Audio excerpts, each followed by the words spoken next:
सो आज हम लोग पढ़ने वाले हैं number of moles in term of number of particles. Actually हम लोग पढ़ेंगे मोल्स के जो 3 कंडीशन होते हैं उनके बारे में पढ़ेंगे। मोल्स किन किन तरीके से निकाला जा सकता है, मोल्स किन किन मेथड से निकाला जा सकता है। पहला मेथड होता है बाय मास, उसको बताना पड़ेगा, बाय मास, ठीक है। दूसरा तरीका होता है बाय नंबर ऑफ पार्टिकल्स, ठीक है। मोल्स निकालने के ये मेथड है 3, बाय नंबर ऑफ पार्टिकल्स। और तीसरा होता है मोल्स बाय मास हो गया, एक हो गया वॉल्यूम ऑफ गैस जो कि लीटर में होगा ऑब्वियसली। वॉल्यूम ये होता है लीटर में, मैं बताऊंगा कैसे। ये होता है मास में, ये भी बताऊंगा कैसे। ये नहीं होता मास में, बाय मास वाला होता है मास में। और इसका कोई नंबर नहीं होगा क्योंकि नंबर ऑफ पार्टिकल्स है, इसीलिए कोई नंबर, इसका कोई वो नहीं होगा यूनिट। सबसे पहले देख लेते हैं number of moles in term of number of particles, ठीक है। तो इसका फॉर्मूला क्या होने वाला है कि नंबर ऑफ टर्म्स इन, आपने ये पढ़ा होगा कि एक मोल में कितने पार्टिकल्स होते हैं या कितने स्पीशीज़ होती है। 6.022 इंटू 10⁻23। आई होप अपने मोल वाला आपने देख लिया होगा लेक्चर, उसी से समझ में आएगी चीज़ें। ये नहीं समझ में आ रहा तो जाके वो वाला लेक्चर देखना। तो मोल की वैल्यू होती है इतनी, और इसी को हम लोग बोलते हैं क्या, एवोगैड्रो नंबर। NA से हम लोग रिप्रेजेंट करते हैं एवोगैड्रो नंबर को, जो कि होता है बेसिकली 6.022 इंटू 10⁻23। जहाँ पे भी आपको अगर NA देखने को मिल जाए तो आप समझ जाना, या फिर इसको देखो, कुछ बुकों में N नॉट से भी नोट किया जाता है। N नोट का मतलब भी क्या होता है, एवोगैड्रोस नंबर, ठीक है। तो एवोगैड्रोस नंबर, या फिर इसको कह सकते हैं 1 मोल की वैल्यू, ठीक है, 1 मोल की वैल्यू। अब यहाँ पे हमें क्या दिया जाता है फॉर्मूले में, मोल्स निकालने के लिए हमको क्या है, मोल्स निकालने के लिए नंबर ऑफ पार्टिकल्स, ठीक है, upon particles of substance upon Avogadro's number, या फिर 1 मोल की जो वैल्यू होती है वो नंबर। बेसिकली इन जनरल आप लोग देखेंगे इसको एवोगैड्रोस नंबर ही पढ़ते हैं लोग। तो यही है फॉर्मूला, इस फॉर्मूले को लिख लो कहीं पे कॉपी में। यही है फॉर्मूला मोल का इन term of number of particles में मोल्स निकालने का फॉर्मूला, नंबर ऑफ पार्टिकल्स की टर्म में मोल निकालने का फॉर्मूला। एवोगैड्रो नंबर की वैल्यू हमें पता है, अब हमें नंबर ऑफ पार्टिकल्स दिए जाएंगे क्वेश्चन में, और इससे हम लोग ईजिली मोल निकाल पाएंगे। या फिर कभी कभार हमें ऐसा हो सकता है कि हमें सिर्फ मोल दिया जाए, और हमें मोल देके और यहाँ पे हमें एवोगैड्रो नंबर की वैल्यू पता है, हमसे नंबर ऑफ पार्टिकल्स पूछ लिए जाए, ठीक है। एक एग्जाम्पल के थ्रू समझाता हूँ वरना समझ में नहीं आएगा। अभी एक क्वेश्चन में सामने में ला रहा हूँ, मान लो यहाँ पे दिया है क्वेश्चन में 3.011 into 10⁻23 molecules of carbon dioxide, ठीक है। ये मॉलिक्यूल्स दिए गए कार्बन डाइऑक्साइड के। अभी मैं थोड़ा रिकॉर्डिंग रोकता हूँ क्योंकि यहाँ पे कभी कभी क्या होता है ना, रिकॉर्डिंग में इशू आ जाता है, इसीलिए मैं रिकॉर्डिंग में इशू चाहता नहीं हूँ। तो यस, कंटिन्यू करते हैं। तो देखो मोल्स ऑफ कार्बन डाइऑक्साइड हमें दे दिए गए हैं इतने। मोल्स का मॉलिक्यूल्स है, मॉलिक्यूल्स क्या है, मॉलिक्यूल्स मैंने क्या बोला था पहली बात, तो पिछला लेक्चर देखा होगा तो तुम्हें पता होगा। पार्टिकल्स कहीं पर लिखा जाए, जैसे कि मैंने बोला है ऊपर में रखना number of particles. Number of particles का मतलब है number of atoms, number of ions, number of molecules, number of कुछ भी ऐसा दिया गया हो, बस मोल्स मत लिख देना, नंबर ऑफ मोल्स, क्योंकि भाई नंबर ऑफ मोल्स तो तुम निकाल रहे हो, ठीक है। बस मोल्स को ना रख के तुम लोग लिख सकते हो आयोन्स हो गए, एटम्स हो गए, इलेक्ट्रॉन्स। खैर इलेक्ट्रॉन तो थोड़ा दूर की बात है, ठीक है। अभी पढ़ेंगे उस कंडीशन के बारे में पढ़ेंगे, लेकिन अभी फिलहाल हमारा मेन कंसर्न क्या है, number of moles of particles से हम लोग मोल्स को निकालें, नंबर ऑफ मोल्स को नंबर ऑफ पार्टिकल्स की टर्म में रिप्रेजेंट करें, ठीक है, या फिर नंबर ऑफ पार्टिकल्स की मदद से नंबर ऑफ मोल्स निकाले जाए। तो ये है तरीका। हमको बस इसमें एक वैल्यू नहीं पता होगी। देखो जैसे कि मैंने कहा था ना, क्वेश्चन में दिया रहेगा तुमको ये वैल्यू नंबर ऑफ पार्टिकल्स की, तो सिंपली क्या करना है, उठा के रख देना उस फॉर्मूले में। इसको थोड़ा जूम कर लूँगा तो थोड़ा अच्छे से तुमको समझ में आएगा। ऊपर वाली वैल्यू क्या थी, 3.011 इंटू 10⁻23। यकीन नहीं तो पीछे जाके स्किप मार के देखो, मतलब पीछे करके देखो वीडियो को थोड़ा सा। अब मैंने बोला एवोगैड्रो नंबर आएगा नीचे में, मैं उसको NA से रिप्रेजेंट कर सकता हूँ। तो हो सकता है तुम्हारे टीचरों ने तुम्हें फॉर्मूला लिखवाया हो इस तरीके से कुछ, है ना। चलो यार इरेजर काम नहीं कर रहा, ठीक है, बहुत सही, जान दो। तो मैं यहाँ पे क्या करूँगा, यहाँ पे नीचे में लिख दूंगा 6.022 इंटू 10⁻23, क्योंकि एवोगैड्रोस की नंबर की वैल्यू डालनी है हमको नीचे, और हमें नंबर ऑफ मोल्स पता चल जाएंगे, नंबर ऑफ मोल्स। देखो जैसे जैसे करके तुम आगे आगे बढ़ते जाओगे ना लेक्चर में, तुम्हें अपने आप धीरे धीरे करके चीज़ें समझ में आएंगी। बहुत सारे क्वेश्चन करवाऊंगा, चिंता बिल्कुल मत करना। ये आ गए हमारे, अब यहाँ पे क्या करना, जब तुम इसको काटोगे तो तुम पाओगे कि 1/2 आ रहा है, 1/2 मोल। नंबर ऑफ मोल्स निकालने थे, नंबर ऑफ मोल्स यही होंगे 1/2। अब 1/2 को क्या कर दोगे, काट दोगे, डेसिमल फॉर्म में लिख दोगे 0.5 मोल्स।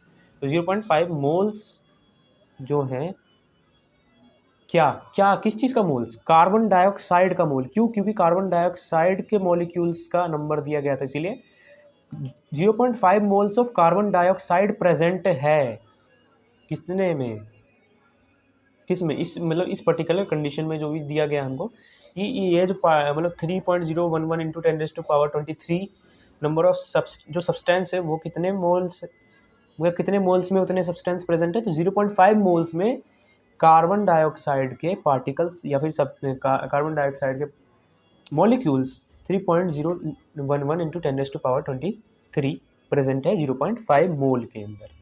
इतना समझ में आ गया? आगे बढ़ते हैं बिना किसी देरी के। एक क्वेश्चन और करवाऊं या आगे बढ़ा जाए? एक क्वेश्चन और ले लो। देखो ये तुम करोगे मुझे कमेंट सेक्शन में बताओगे, या फिर लो मैं ही कर देता हूँ। 12.044 कमेंट सेक्शन, मतलब तुम्हें इसके लिए मैं समय दूंगा थोड़ा सा, वीडियो को पॉज करके।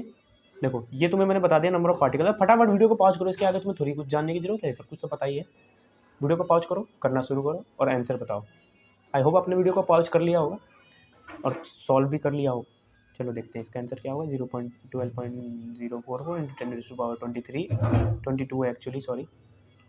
बच्चे सोच रहे होंगे सर ने क्या कर दिया, 23 कर दिया, हमारी जज्बातों के साथ खेला सर ने। इंटू 10⁻23। अब देखो इससे ये काट दो, 2 बचा ऊपर में। अब ये 23 जीरो है, 22 जीरो ऊपर में, 23 जीरो नीचे में। इसका मतलब 22 जीरो से 22 जीरो कट जाएगा तो नीचे में 1 जीरो बचेगा, यानी कि ये 10 बचेगा बस। तो ये बचेगा बस, देख लो, कंफ्यूज मत हो, ठीक है। तो अब यहाँ पे क्या होगा, अरे भाई तुम समझो। देखो अगर मान लो 10⁻2 और 10⁻3 को काटना होगा तो कैसे काटोगे, अपॉन में 1 जीरो से 1 जीरो, 1 जीरो से 1 जीरो कट गया, तो कितना बचा, 1/10 बचा ना भाई। ऐसे ही होगा ऊपर वाला कंडीशन भी फुलफिल। अरे भाई मैंने सब कुछ मिटा दिया क्या? सर जी क्या कर रहे हो, गलत बात है। चलो ठीक है, जान दो, उसको भूल जाओ, ठीक है। तो अब क्या कितना बचा, ऊपर में 2 बचा था, नीचे में 10 बचा है। ऊपर में 2 बचा था, नीचे में 10 बचा है, काट दो, 1/5 आ गया, इसको काट दो, 5 2 10, ये आ गया 0.2 मोल्स, ठीक है। बहुत सही, जिसका भी आंसर 0.2 मोल्स आया था, मुबारक हो, आप जीत चुके हो। मतलब मैं क्या दे सकता हूँ भाई, जीत गए मतलब, ठीक है, जान दो, मेरे पास कुछ पैसा वैसा नहीं देने के लिए। अब देखो तुम्हें नंबर ऑफ मोल्स पूछेगा, तुम्हें नंबर ऑफ मोल्स पूछेगा तो तुम्हें क्या करना है, तुम समझ गए ना। नंबर ऑफ मोल्स पूछेगा तो जितने नंबर ऑफ पार्टिकल्स दिए होंगे उसको ऊपर में रखने का सर, नीचे में एवोगाड्रो रखने का सर। उसके बाद क्या करने का, इन दोनों को काट कूट के जो भी नंबर आएगा वो मोल हो जाएगा सर। अगर तुमको इसकी जगह पर उल्टा कर दे और मोल दे दे तो क्या करोगे, मोल दे दे तो भाई यही फॉर्मूला है, इसी को ऊपर उल्टा पुल्टा करना है। मतलब आप नंबर ऑफ पार्टिकल्स ऊपर में, एवोगाड्रो नंबर नीचे में, क्या कर दोगे, नंबर ऑफ मोल्स दिया, नंबर ऑफ मोल्स को उधर ले जाओगे, और नंबर ऑफ पार्टिकल्स मान लो तुम्हें नंबर ऑफ पार्टिकल्स निकालना है, नंबर ऑफ पार्टिकल्स को तुम एक काम कर सकते हो, है ना, नंबर ऑफ पार्टिकल्स को इधर ले जाओगे। नंबर ऑफ पार्टिकल्स ये है भाई, देखो कुछ नहीं करना, मैं बताता हूँ, ये थोड़ा सा कन्फ्यूजन हो रहा होगा तुमको। नंबर ऑफ पार्टिकल्स निकालने हैं तुमको, ठीक है, और तुम्हें मोल्स दे रखे हैं, एवोगाड्रो नंबर तुम्हें पता है, क्या करोगे, इसको उस तरफ ले जाके मल्टीप्लाई कर दोगे मोल के साथ। इसका मतलब अगर तुम्हें नंबर ऑफ मॉलिक्यूल्स या नंबर ऑफ सब्सटेंस चाहिए, नंबर ऑफ सब्सटेंस या मॉलिक्यूल चाहिए, सब्सटेंस क्यों लिख रहा हूँ, जान दो, इसको भूल जाओ, मॉलिक्यूल्स, ठीक है, नंबर ऑफ मॉलिक्यूल्स चाहिए ना, मॉलिक्यूल्स। तो इसके लिए बहुत ही अच्छा तरीका ये है कि मोल्स जो दिए रहेंगे ना उसको डायरेक्टली एवोगाड्रो नंबर से मल्टीप्लाई कर लो। तुम उतने बड़े फॉर्मूले को लिखोगे, फिर उसको दोबारा से रीअरेंज करोगे, इसकी जगह पे ये चीज़ें मेथड फटाफट से याद रखो, इन चीज़ों को याद कर लो फटाफट से। अभी वैसे तुम जितने क्वेश्चन करते जाओगे तुम्हें ये सारी चीज़ें याद होती जाएंगी। एक क्वेश्चन ले लो भाई इसी बात पे, क्या, अब तुम क्वेश्चन लो 0.1 मोल, ठीक है, 0.1 मोल, ठीक है, कार्बन डाइऑक्साइड। अब भाई मेरे को वीडियो रोकना पड़ेगा, रुको पहले। तो आप देखते हैं, चलो कंटिन्यू करते हैं। अच्छा हुआ सेफली और सिक्योरली वो वीडियो सेव हो गई, ताकि मैं तुम लोगों के लिए अपलोड कर दूँ उसको, है ना। देखो कार्बन डाइऑक्साइड है, ठीक है, कार्बन डाइऑक्साइड गैस हमें दिया गया है, उसका मोल दे दिया। अब भाई तुम्हें बताना है कि कितने पार्टिकल्स होंगे कार्बन डाइऑक्साइड के 0.1 मोल में। तो तुम्हें करना क्या है भाई, सिंपली मैंने क्या बोला, मोल लो एवोगैड्रो नंबर से मल्टीप्लाई कर लो, मोल लो एवोगैड्रो नंबर से मल्टीप्लाई कर लो, मोल लो एवोगैड्रो नंबर से मल्टीप्लाई कर दो, क्या आ जाएंगे, नंबर ऑफ पार्टिकल्स आ जाएंगे।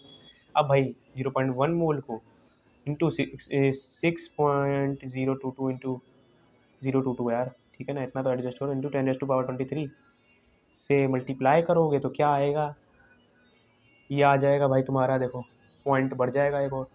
अगर मैं तुम्हें सीधी भाषा में बताऊँ तो 0.1 इंटू 6.022 इंटू 10⁻23। अब मैं क्या करूँगा, अगर 0.1 को अगर मैं इससे मल्टीप्लाई करूँगा तो भाई बहुत ही अजीब सी वैल्यू आएगी, 0.6 करके कुछ वैल्यू आएगी, और वो तो बहुत ही अजीब वैल्यू होगी यार। तो क्या करना चाहिए तुमको, तुम्हें ये करना चाहिए भाई कि तुम ना यहाँ पर 10⁻23 है, तुम एक 10⁻23 को ऐसे लिख सकते हैं 10⁻1 इंटू 10⁻22, क्योंकि भाई जब बेस सेम होता है तो ऊपर वाली पावर्स ऐड हो जाती है जब मल्टीप्लिकेशन में होता है कोई भी चीज़। तो ये चीज़ तुम ऐसे लिख सकते हो, इस चीज़ को 23 को ऐसे लिख सकते हो। अब इसको मल्टीप्लाई कर दोगे, अगर तुम 10 को मल्टीप्लाई करा दोगे 0.1 से तो क्या हो जाएगा, 1 बच जाएगा, और 1 को जब तुम 6.022 इंटू 10⁻22 से मल्टीप्लाई करो तो क्या बचेगा, वही बचेगा। बस फर्क क्या रह जाएगा, अब इतने पार्टिकल्स हो गए, बस पावर जो है ये चेंज हो जाएगी, ठीक है। आंसर ये होगा, जिसका भी आंसर ये आया था भाई तालियां बजाओ अपने लिए फटाफट, ठीक है, हो गया, कंडीशन खत्म हो गई। बस यही दो चीज़ें पूछ सकता है, और क्या पूछेगा भाई इसमें। अब आगे बढ़ते हैं बिना किसी देरी के, mole in term of mass of substance, ये तुम्हें पढ़ना है। मास के टर्म में कैसे निकाला जाएगा मोल, तो क्या करना है तुमको, सिंपली देखो मास के टर्म में निकालना है। इसका मतलब क्या है, ऊपर में रख दो जो भी मास तुम्हें दिया है, क्वेश्चन में दिया रहेगा ये चीज़ तुम्हें क्वेश्चन में दिया रहेगा, और नीचे में क्या होगा, मैं ये नहीं कह रहा हमेशा दिया रहेगा, क्योंकि सब्सटेंस का मैंने तुम्हें बताया ना क्वेश्चन में दिया रहेगा, लेकिन जरूरी नहीं हमेशा दिया रहेगा, कभी कभार हो सकता है तुम्हें मोल्स दे दे और तुमसे पूछ ले भाई बताओ मास क्या होगा। तो मैं तुम्हें अभी इन जनरल बता रहा हूँ कि तुम देखोगे बेसिक क्वेश्चन में या फिर ज़्यादातर क्वेश्चन में, बेस बिल्ड करने वाले क्वेश्चन में तुम्हें क्या रहेगा, मास दिया रहेगा, गिवन मास। अब तुम्हें ये इस फॉर्मूले में यही होता है कि भाई गिवन मास या फिर the mass given in the question, ऐसे कह सकते हो तुम, गिवन मास, ठीक है, अपॉन में मोलर मास। मोलर मास को हम लोग ऐसे लिख देते हैं, फिर मोलिकुलर वेट या मोलर वेट या मोलर मास या मोलिकुलर मास या फिर एटॉमिक मास, ठीक है, ये सब चीज़ें सेम है। तुम जैसे ये याद रखना, मेरा लेक्चर तुमने अगर नहीं देखा पहला वाला जाके देखो, बहुत मज़ेदार तरीके से समझाया। तो मैंने क्या बोला, मोल्स निकालने का तरीका ये है, मास जो दिया रहेगा तुम्हें क्वेश्चन में वो ऊपर में डालो, नीचे में मोलर मास कैसे निकालते हैं पिछले वीडियो में बताया, लेकिन चलो कुछ बच्चे होंगे नहीं तो उनको बता देता हूँ। ऑक्सीजन का एटॉमिक मास क्या होता है, 16, इसी को मोलर मास भी कह देते हैं, ठीक है, ऑक्सीजन का। अब O2 का मोलर मास क्या होगा या फिर एटॉमिक नंबर क्या होगा, देखो एक ऑक्सीजन का एटॉमिक नंबर 16, दो ऑक्सीजन का क्या होगा, मल्टीप्लाई कर देना, 2 से क्या आ जाएगा 32। या फिर दूसरे तरीके से ऐसे कर सकते हो, एक ऑक्सीजन का है 16 प्लस दूसरे ऑक्सीजन का है 16, दोनों को जोड़ोगे तो ही 32 आएगा। लेकिन ये वाला प्रोसीजर थोड़ा ईजी रहता है, तो इसलिए ये वाला ज़्यादातर लोग प्रीफर करते हैं। चलो अब इसी तरीके से वाटर का पूछ लूँ मैं, H2O का, तो क्या होगा भाई इसका मोलर मास, हाइड्रोजन के 2 हैं 2, और एटॉमिक मास क्या होता है 1, मल्टीप्लाई कर दो प्लस में, हाँ अगर दो अलग अलग एटम दिए रहे तो प्लस करना हमेशा उनके मोलर एटॉमिक मास को, ठीक है। तो ये 2 हाइड्रोजन, देखो कलर चेंज करके बताऊंगा, 2 हाइड्रोजन का एटॉमिक मास 1 से मल्टीप्लाई किया। अब क्या करना है सर, अब मैंने ऑक्सीजन का लिख दिया 16, ठीक है, ऑक्सीजन का लिख दिया 16, इन दोनों को जोड़ दूंगा, मल्टीप्लाई पहले करना पड़ता है बोर्ड मास के फॉर्मूले से, इतना तो पता ही होगा, ये भी लिखना पड़ेगा मेरे को। बताओ भाई क्या ज़माना आ गया है, टीचर से क्वेश्चन करवा रहे हैं, IIT तुमको करनी है मेरे को करनी है। 18, ठीक है, 18 आ गया मोलर मास। अब अगर मैं तुम्हें बोल दूंगा वाटर का निकाल दूँ, मैं बोलूँगा कि भाई 18 ग्राम वाटर है, और तुम्हें 18 मतलब मैं तुम्हें बोलूँगा कि नंबर ऑफ मोल्स बता दो, तुम क्या करोगे, एटॉमिक मोलर मास 18 ही है, मैंने तुम्हें जानबूझ के डाटा ऐसा दिया है कि तुम्हारा आंसर आएगा 1 मोल, लेकिन डाटा चेंज करूंगा अभी मैं, ये सिर्फ मैंने तुम्हें समझाने के लिए, इजी एक्सप्लेनेशन के लिए। देखो जब कंसेप्ट समझाना हो तो इजी डाटा देना चाहिए ताकि बच्चों को अच्छे से समझ में आ जाए, ठीक है। इजी डाटा दिया जानबूझ के मैंने तुम्हें, ताकि तुम्हें ये चीज़ें समझ में आ जाएँ। बोलो समझ में आया, कमेंट कर दो फटाफट। बात तो है नहीं, आगे बढ़ जाते हैं फटाफट से। तो समझ में आ गया सर, ऐसे कितनी तेज़ी से कैसे लिख रहे हो आज, कलम ले लिया क्या आपने, खरीदा नहीं भाई, मेरा देसी जुगाड़ है, एल्यूमिनियम फॉइल को फोल्ड करो, अपनी उंगलियों में पकड़ो और बहुत मस्त कलम बन जाता है भाई, ट्राई करना कभी तुम भी। स्क्रीन टच डिवाइस में नज़र लगा दिया किसी ने, चल नहीं रहा अब अच्छे से, हाँ चल रहा, ठीक है। तो देखो अब क्या, अब मैं तुम्हें क्वेश्चन दूंगा और तुम लोग आंसर बताओगे। चलो एक और डाटा देता हूँ, C6 में एटॉमिक मास तुम्हें पहले समझाना जरूरी है यार, ये सही में चल नहीं रहा, नज़र लगा दी किस बच्चे ने, बता दो मुझे। 6s12 O6, मेरी घड़ी भी देखी नहीं जा रही क्या तुम लोगों से चलो ठीक है, मजाक था वो, don't take it seriously. C6H12O6, ठीक है। ये इसकी बता दो मुझे मोलर मास में, मान जाऊंगा तुम लोग सीख गए हो, फिर मैं तुम्हें आगे बताऊंगा फॉर्मूले। कार्बन का 12 होता है एटॉमिक मास, मल्टीप्लाई में कितने कार्बन 6, प्लस में हाइड्रोजन का मास होता है 1, इंटू मल्टीप्लाई में कितने हाइड्रोजन 12, प्लस में ऑक्सीजन का एटॉमिक मास होता है क्या 16, मल्टीप्लाई बाय कितने हैं ऑक्सीजन के एटम 6, ठीक है। तो इस डाटा को जब तुम सॉल्व करोगे जो भी तुम्हारा आंसर आएगा वही होगा इसका मोलिकुलर मास, ठीक है। चलो समझ में आ गया होगा, तुमको निकालना आ गया होगा। अब मैं तुम्हें क्या बोल रहा हूँ, मैं तुम्हें क्या बोल रहा हूँ, क्वेश्चन ले लो बेटा, तुम बोलोगे क्वेश्चन दे दो सर, मैं बोलूँगा क्वेश्चन ले लो बेटा, तुम बोलोगे क्वेश्चन दे दो सर, मैं बोलूँगा लो बेटा ले लो, कर लो बेटा कर लो। टीचर से सहानुभूति दिखाओगे मजाक था वो भी एक, सर बड़ी मजाक किया हो आप। चलो मैंने गलत डाटा दे दिया, ये 1.8 ग्राम वाटर, अभी मैंने तुम्हें आसान डाटा दिया है।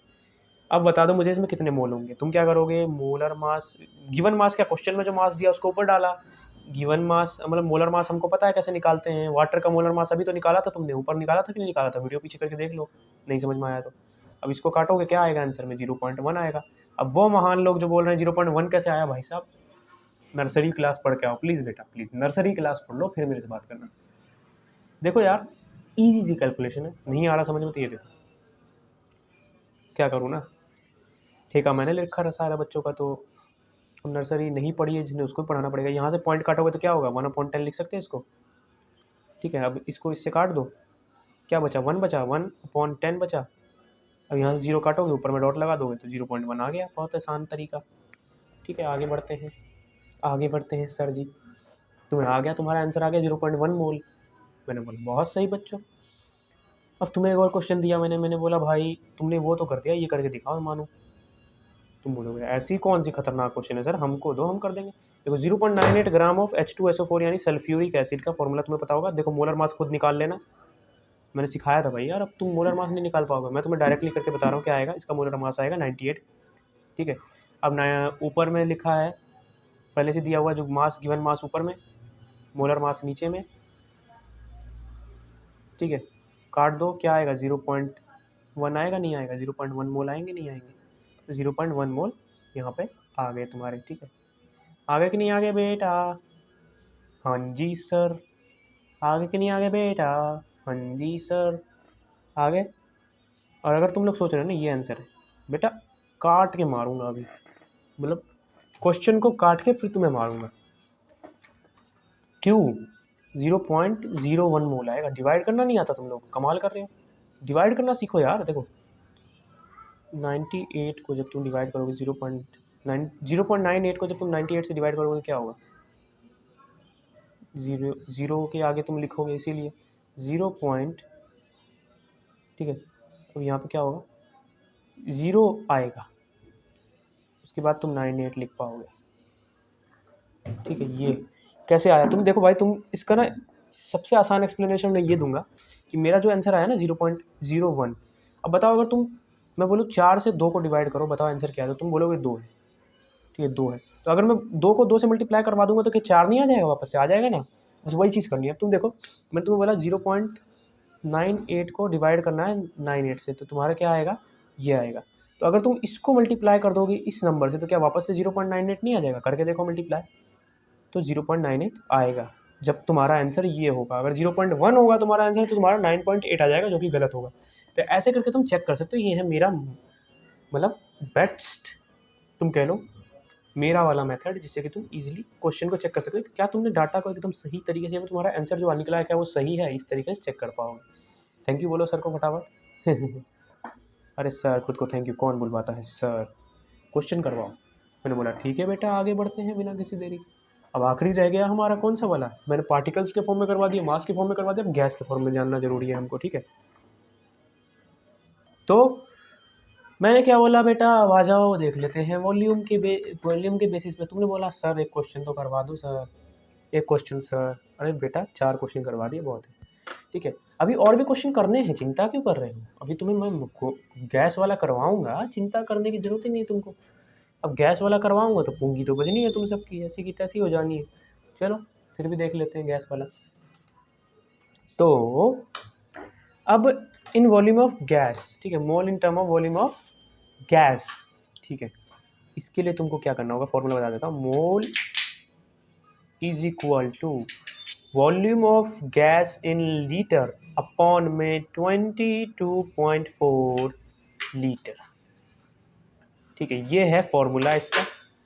फॉर्मूले की डेरिवेशन में जाना चाहते हो बेटा तो देखो, इसके लिए गैसियस स्टेट नाम का एक चैप्टर आता है, उसमें हम लोग पूरा डिटेल में पढ़ लेंगे इस चीज़ को। अभी के लिए तुम बस इतना जान लो कि ये फॉर्मूला है, ठीक है, ये फॉर्मूला है, तो आसानी होगी तुम्हारे लिए और मेरे लिए भी। देखो एक चीज़ है जो बच्चों को कंफ्यूज करती है, एनटीपी और एसटीपी का कंसेप्ट, जो कि मुझे भी बहुत परेशान किया था इसने। लेकिन अब देखो, अब जान लो कि भाई अभी 2022 चल रहा है और अब लेटेस्ट करिकुलम के हिसाब से एनटीपी को रिमूव कर दिया गया है सिलेबस से, या फिर कह लो कि एनटीपी के क्वेश्चन नहीं आते हैं, और आईयूपीएससी जो है ना, उन्होंने खुद ही भी रिमूव कर दिया है एनटीपी को। बट एक्चुअली मैं बताता हूँ एनटीपी में क्या होता है। देखो एसटीपी में तो ये फॉर्मूला तुम लगाओगे, एनटीपी में बस ना तुम्हारा क्या होता है, volume of in litre upon 22.7 हो जाता है, बस ये इतना याद रख लेना। बाय चांस, बाय चांस अगर तुम्हारा कोई क्वेश्चन आ जाता है एनटीपी से रिलेटेड ओरिजिनल आईआईटी एग्जाम में, तो तुम ये लगा देना, अगर नहीं तो भाई यही लगाना, हमेशा ज़्यादातर कोशिश करना यही लगाना, ज़्यादातर क्या यही लगाना, आईआईटी के पेपर में नहीं आए, जितना 4-5 सालों के पेपर पैटर्न के हिसाब से देखा गया उस हिसाब से बता रहा हूँ। अब आईआईटी वालों को मन बदल जाएगा तो उसमें मेरी थोड़ी गलती है भाई। देखो समझ गए, सर ने बोला क्या, सर ने क्या बोला, बस इस बात पर ध्यान दो, दूसरों को जान दो, जहाँ जा रहे हैं वो लोग। सर ने क्या बोला बस उस पर ध्यान दो। Volume of a gas in litre ऊपर में, अपॉन में 22.4 से डिवाइड कर दूंगा लीटर में, ये भी तो क्या होगा, पहली बात तो लीटर से लीटर कट गया, खत्म, तो मोल आना ही आना है। अब मोल आ जाएगा यहाँ पे, मोल आ जाएगा किसका, उस गैस का। कभी भी यहाँ पे कभी भी वॉल्यूम में, कभी भी वॉल्यूम में तुम्हें कोई भी मैटर नहीं डाल देना है, मतलब कोई भी एक एटम मत डाल देना, किसी भी एक मॉलिक्यूल का मास वॉल्यूम मत डाल देना, सिर्फ गैस, इतना याद रखना। अगर बाय चांस तुमको अगर बोले वॉल्यूम, तुम्हें मान लो वॉल्यूम दे दिया है, अब तो तुमने दोनों फॉर्मूले पढ़ लिए, तीसरा फॉर्मूला मैंने तुम्हें पढ़ा दिया था। अब तुम ये समझो, अगर तुम्हें वॉल्यूम दे दिया जाए किसी सब्सटेंस का, मान लो कार्बन डाइऑक्साइड तो एक गैस है, तो इसका वॉल्यूम दे देंगे तो कोई दिक्कत ही नहीं, इसी फॉर्मूले में ठूस डालेंगे। लेकिन अगर तुम्हें वॉल्यूम दे दे भाई NaCl का, अब क्या करोगे भाई, NaCl तो गैस नहीं होता, NaCl तो नमक होता है जो कि हम खाते हैं। इसका वॉल्यूम दे दिया तुम्हें, मान लो तुम्हें दे दिया 20 मिलीलीटर, तो तुम्हें क्या करना है, तुम्हें हमेशा उस क्वेश्चन में, जिस भी क्वेश्चन में ऐसा कुछ दिया रहेगा, हमेशा उस क्वेश्चन में तुम्हें डेंसिटी दी रहेगी, सॉल्यूशन की डेंसिटी दी रहेगी। और तुम्हें पता है डेंसिटी का फॉर्मूला क्या होता है, मास, अरे मैंने पूरा नहीं लिखा यार, थोड़ा कॉम्प्रोमाइज़ करो, पूरा नहीं लिखूंगा, स्पेलिंग टाइम वेस्ट हो जाता है। डेंसिटी की फॉर्मूला होता है मास अपॉन वॉल्यूम। किसी भी सब्सटेंस का डेंसिटी, याद रखो, किसी भी सब्सटेंस की डेंसिटी उस सब्सटेंस का मास अपॉन उस सब्सटेंस की वॉल्यूम होती है। तो वॉल्यूम कैसे निकलेगा किसी भी सब्सटेंस का, मास अपॉन डेंसिटी।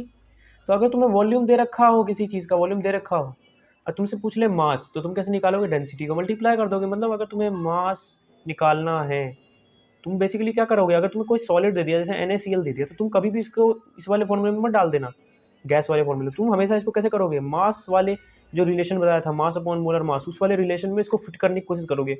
इस वाले में फिट करने के लिए मास चाहिए, वॉल्यूम नहीं, तो तुम मास कैसे बनाओगे, मास बना लोगे तुम डेंसिटी इंटू वॉल्यूम करके, और डेंसिटी दी रहेगी उसमें, ठीक है, डेंसिटी इंटू वॉल्यूम। तो तुम्हें डेंसिटी दी रहेगी, डेंसिटी को वॉल्यूम से मल्टीप्लाई करके तुम्हारा आ जाएगा आंसर। क्या आ जाएगा, मास निकल आएगा, मास को इस फॉर्मूले में डाल देना, मोलर मास लिख देना, और सब्सटेंस का तुम्हारा मोल निकल जाएगा। कभी भी गैस वाले फॉर्मूले में मत डाल देना। अब गैस वाले कुछ क्वेश्चन हो जाए कि नहीं हो जाए, फटाफट से बोलो भाई, हो जाए क्वेश्चन गैस वाले। एक क्वेश्चन देता हूँ, 5.6 लीटर, ठीक है, 5.6 litre of carbon dioxide gas. अब निकाल दो। सर क्या बकवास सवाल दिया है सर, देखो फटफट काटेंगे, झट आंसर निकालेंगे, ठीक है सर, देख लो। 2 2 जा 4, 2 2 जा 4, ठीक है, 2 8 जा 16, 2 1 जा 2, 2 1 जा 2, 2 2 जा 4, 2 1 जा 2, 2 4 जा 8, 2 5 जा 10, 2 6 जा 12। अब यहाँ से 4 1 जा 4, 4 4 जा 16। सर हमारा 1/14 आ गया सर। अब इसको सर हम लोग पॉइंट में निकालेंगे कैलकुलेटर करके, तो हमारा आंसर कुछ आ जाएगा सर। अब क्या आएगा सर, वो तो कैलकुलेटर में करने के बाद ही बता पाएंगे हम लोग। कैलकुलेटर का सहारा कम लेना, कोशिश करना खुद से सॉल्व करें। 1 है ना ऊपर में, 0 लगा दिया, 0 पॉइंट, यहाँ पे 0 लगाया, यहाँ पे फिर नहीं हुआ, यहाँ पे 0 लगाया, एक और 0 लगाया। अब यहाँ पे क्या करेंगे, 14 98 0.7 समथिंग मोल, 0.07 समथिंग मोल तुम्हारा आंसर आ जाएगा। अगर तुम्हें लगे ये गलत है, मतलब पॉइंट पॉइंट के चक्कर में कंफ्यूज रहते हैं ना, मैंने तुम्हें क्या बोला, मल्टीप्लाई कर देना उसी से, 14 से मल्टीप्लाई करो, क्या आएगा तुम्हारा 7 से 14 नहीं 7 7 28 8 2 7 1 7 8 9, ठीक है, पॉइंट में आ गया तुम्हारा। अरे सॉरी सॉरी सॉरी, हाँ ठीक है ठीक है ठीक है ठीक है ठीक है ठीक है ठीक है बच्चा, ठीक है ठीक है ठीक है, यही तो आएगा। इसको अप्रॉक्सीमेटली तुम 1 कह सकते हो कि नहीं कह सकते, अप्रॉक्सीमेटली 1 आ गया ना तुम्हारा, 1 को ही तो डिवाइड किया, 0.07 मोल आ गए, ठीक है, समझ गए, बहुत सही सर, बहुत सही। बस यही थी हमारी वीडियो आज के लिए, बस इतना ही। अब आपसे मुलाकात होगी नेक्स्ट वीडियो में, जब हम लोग पढ़ेंगे इनके स्पेशल केसेस और काफ़ी सारी नई चीज़ें पढ़ेंगे। मोल्स के मैंने तुम्हें 3 रूल बता दिए, अब मैं चला क्योंकि वीडियो कभी भी रुक सकती है। Good bye.